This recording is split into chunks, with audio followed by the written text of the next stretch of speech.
Detroit Become Human was produced over a period of 4 years. Here in Paris we have a team of about 180 people, and to that we need to add also all the outsourcing with our partners in the Philippines, in China, Vietnam, and in India. So when we started working on this story, I had to imagine where Kara was built. And for whatever reason, the city of Detroit came very quickly to my mind because it had already an incredible story by itself of history and themes. So we traveled there with the team, and we were really moved by what we saw, and we could really feel the desire to fight and really be born again. And we just continued this curve, this growth, and just imagine what Detroit would be like if the Android industry was, using these huge factories to build androids there. A very strong element in Detroit is that there's a lot of industrial wasteland and a lot of nature too, and for us, the graphic designers, it was an incredible playground. The destroyed zones which we wanted to preserve, we appropriated them to turn into something else. Then in the areas that needed to be rebuilt, we were able to imagine our Detroit of the future. We didn't want to make a science fiction universe, but a world of anticipation. If we chose science fiction, we could have imagined flying cars, extraterrestrials, but those things are very far from our current everyday life. Anticipation is more about gleaning from our contemporary reality, the one we know, because Detroit is set in 2038, and 2038 is tomorrow. The difficulty we had was sticking to reality. That is to say, technology becoming more and more invisible, a lot more elegant, and at the same time, making it visual. So all the computer equipment, autonomous cars, we simply had to invent. They are in fact very technological objects, but at the same time remain very credible and ingrained in reality. To create a cohesive universe in the fashion and clothing of the human characters in 2038, I didn't want to put an accent on strange shapes, or really vibrant colors, and things we wouldn't know. That I wanted to keep for the androids. The goal was to create something familiar which we can identify with in this future setting. Working on the artistic direction for the androids was a bit special because this is a project about the place they could occupy in the human world. It was out of the question for them to be too beautiful or too perfect. They had to correspond to every social class, rich and poor. Inspired by everyday utilitarian clothes, I brought a modern touch by adding dynamic display surfaces, the armband we can see on the side, the triangle on the front and back, an LED.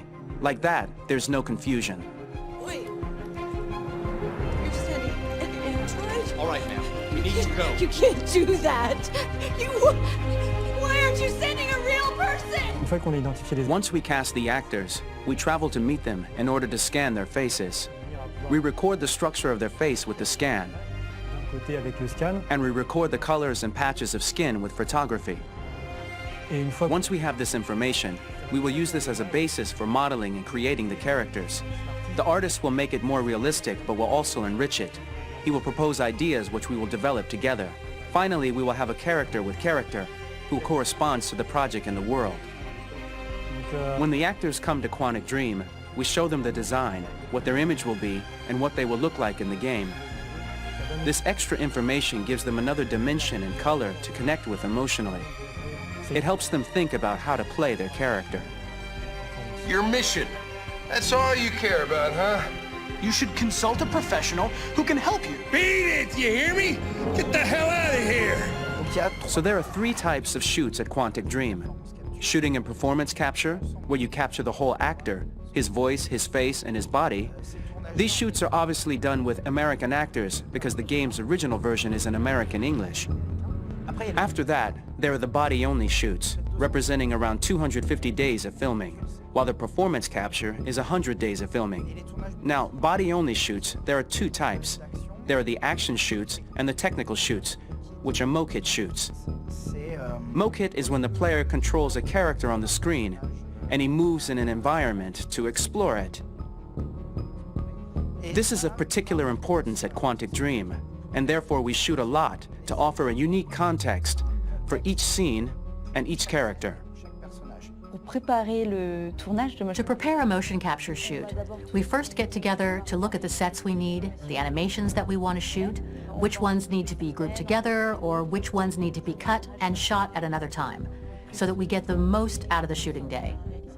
This often means shooting scenes out of order, especially those with big props or accessories, like a big car, for example.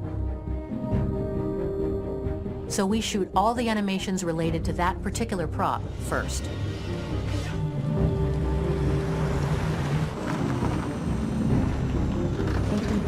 The biggest challenge for the mocap team was shooting a Spider-Man mo-kit. We had to build a wall and attach an actor to a harness with cables so we could pull him up and render him climbing.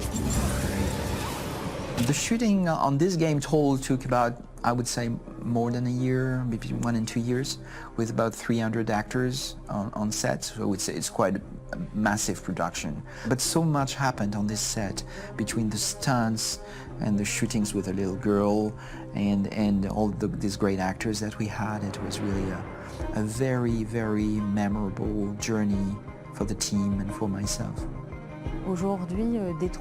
Today, Detroit has over 37,000 animations. When we retrieve the motion capture data, it's just a cloud of points, which represent all the markers worn by the actors. From this cloud of points, we have a phase called retargeting, which gives us a skeleton. This skeleton will be applied to the characters of the game. There is still work to be done, but this gives us the main movements. Since we are working on something very realistic, we must recognize the actor and also recover all the emotion he expresses in his performance. We use a system of facts, an identity card for each actor. We make the actor do a whole range of facial expressions. Then we recover all the expressions and paste the animations on a puppet that Jan has prepared. I then recover and refine these poses. I might stretch the lip, reinflate a cheek, tiny details that make the finished product really capture the actor. Because of the nature of our mocap system today, when we receive the animations, we're missing eye movements, and so the character has that dead look.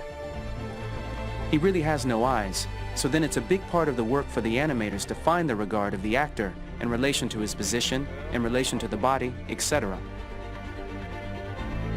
It was crazy when I saw the newest model for Cara, because they've been working on it, and this was the first time I literally jumped in my seat. It not only looked so much like me, it was the fact that it looked so lifelike.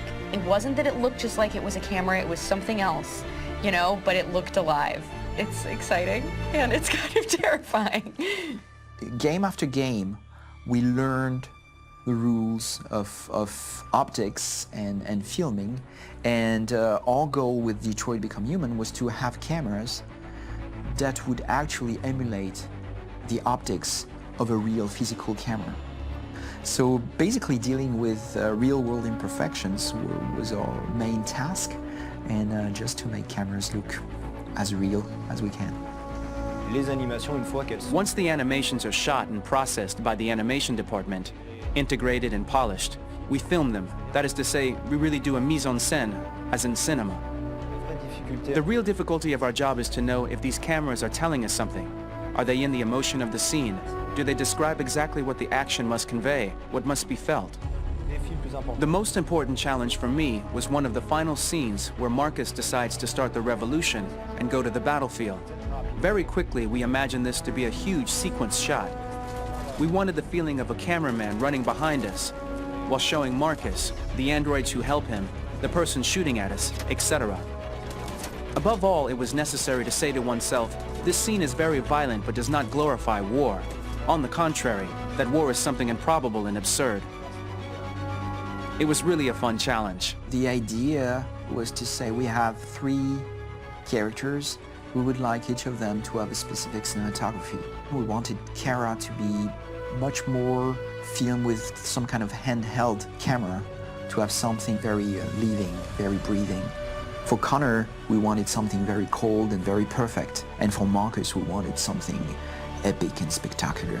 So it was about the filming, but it was also about the photography. So we worked with a director of photography to give each character a different lighting, different key colors. Each of them would have their own worlds. And finally, we worked with the composers, so they would create a specific sound for each character, so each would have his own world and his own style.